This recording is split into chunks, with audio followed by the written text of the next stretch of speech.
I just hit a perfect shot. I did everything I wanted to do, hit it perfect, but I got a bad hop or a bad bounce and I wound up in the bunker. Sometimes you hit perfect shots, they don't always wind up where you want them to. Same thing in life. Sometimes you do everything right, you wind up in a place you didn't want to. Sometimes you hit bad shots, wind up in the bunker. Same thing in life, sometimes you put yourself in the bunker. Either way, this is where we are today in the bunker. We got to deal with it.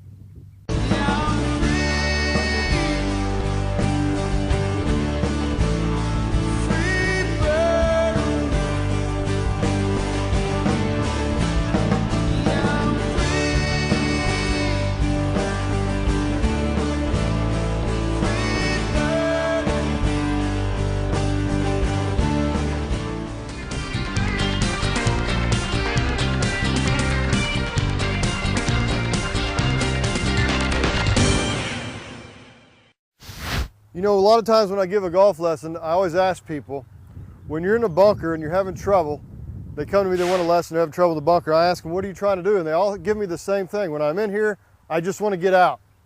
And that's really the worst thing you can think. If your only job in here is to think, get the ball out, then you're going to be so focused on the ball and what it does, you're going to forget to make your swing. So this isn't hard, this is very simple. I'm going to walk into the bunker. I should be, when I come in here, my mental attitude or thought should be, I'm just going to make my swing. I'm going to do everything the same. Nothing's going to change. I know you read the magazines and they tell you to open the blade and set yourself left and take the club outside and then back around this way. That gets so confusing, people can't remember how to do it. Some of them even say put all your weight on your left leg or your front side and then hit down on the ball. All those things don't work. They may work once or twice, but again, it's so confusing. Number one thing we're after in golf is consistency.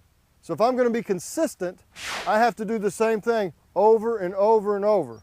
So when I'm in a bunker, I'm not thinking about getting the ball out, I'm just thinking about making a swing. Now the only thing that's going to change when I get in here is I'm going to put the ball further forward in my stance. And the reason I'm going to do that is because I need the sand in the bunker.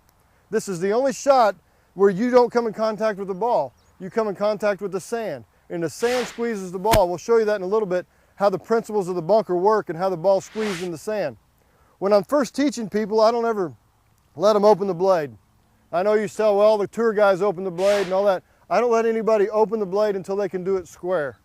What I mean by that is, when I set this club down, I'm not opening or fanning it open. I'm just setting the club just like this, square to where I want to go, and I'm set up normal. And all I'm going to do when I'm in here is I'm going to scrape or brush the sand. I've got to have the sand. So I'm going to put the ball a little bit forward. I know you read in the magazine sometimes, or maybe the Golf Channel, they'll tell you hit 3 or 4 inches behind the ball. And every time somebody tries to do that, they hit way back here. So all I'm going to do is I'm going to set the ball forward, just like this. My club is in the same place. Remember, I'm swinging the club backwards and forwards. The direction of my target's here. I'm not trying to get the ball out of the bunker. The only thing I'm thinking about is what to do with this club.